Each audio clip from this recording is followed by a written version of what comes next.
Today we're taking a look at these NCAAB matches, which are happening on Thursday, November 24, 2022, and giving you match breakdowns, betting tips and predictions in general on these games.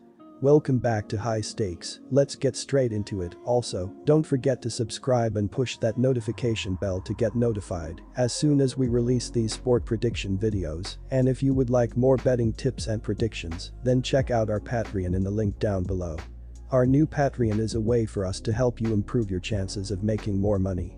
Multiple plans are available for each and every one of you. By becoming a member of the High Stakes Patreon, you will have access to our best team picks, total picks, parlay picks and much more. Stop wasting hours of your time searching for bad betting predictions that ends up costing you a lot of time and money. Join the High Stakes Patreon now and get the best betting picks. Going back to our video, we will give you 2 betting picks for each game, a team pick and a total pick based on facts and detailed explanation. So make sure to watch our videos till the end so you don't miss any of our picks. Vanderbilt vs Fresno State. Fresno State and Vanderbilt are similar in their deficiencies this season. Both teams have struggled on the glass, and neither team is particularly exceptional at protecting the basketball. Vanderbilt actually did a better job protecting the ball against St. Mary's, while Fresno State coughed up the ball 21 times against Washington. My pick here is Vanderbilt in what should be another low-scoring game. I like the Commodores' ability to be a bit more effective on the perimeter than Fresno State. Take Vanderbilt.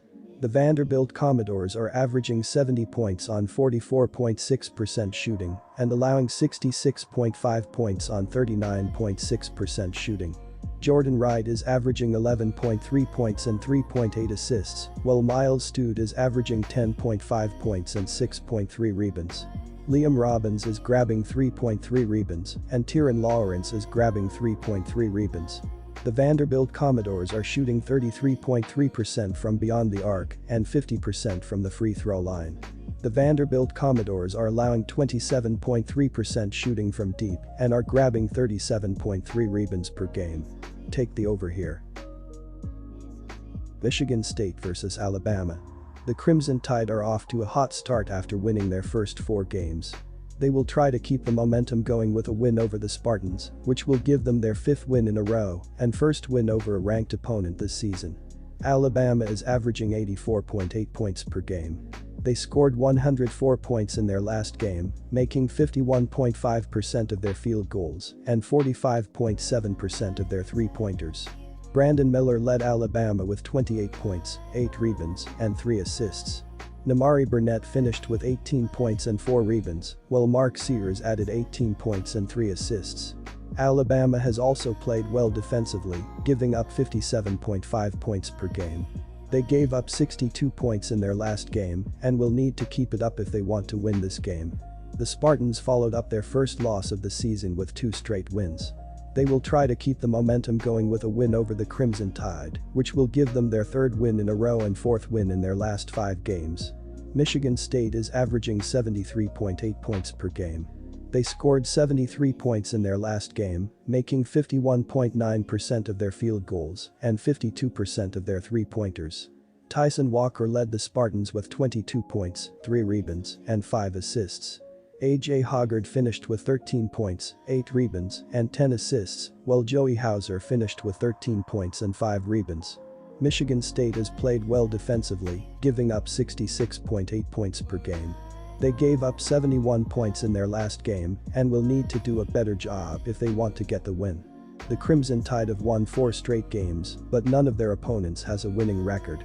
Even though they have played well offensively, they were playing overmatched teams they were expected to beat, so it's hard to say just how good they are.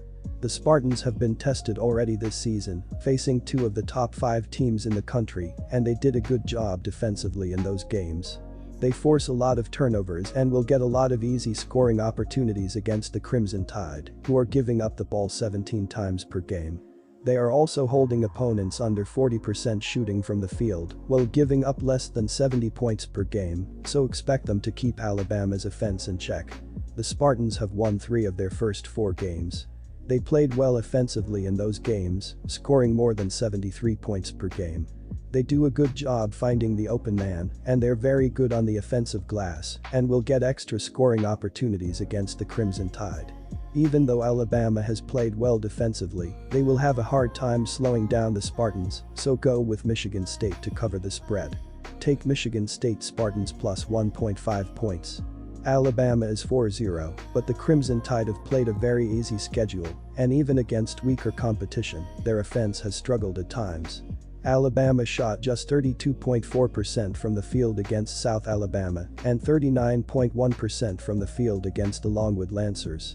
MSU's defense is far stronger than what the Crimson Tide saw in either of those games, and the Spartans are also battle-tested after having already played Kentucky and Gonzaga. MSU should be able to limit the Crimson's tight defense in this game. Take the under, 145.5 points. Portland State vs Gonzaga. Portland State by the numbers thus far includes a team averaging nearly 92 points per game through their first 4 games and averaging a plus 18 scoring differential. They are shooting 44% overall and 31% from the 3PT stripe. Defensively, the Vikings are holding the opposition to just 36% shooting overall and 32% from 3PT range. One thing that may become an issue will be the fact that the Vikings are allowing the opposition to take nearly 12 more free throw attempts than they take per game. Gonzaga's inside game could give them trouble.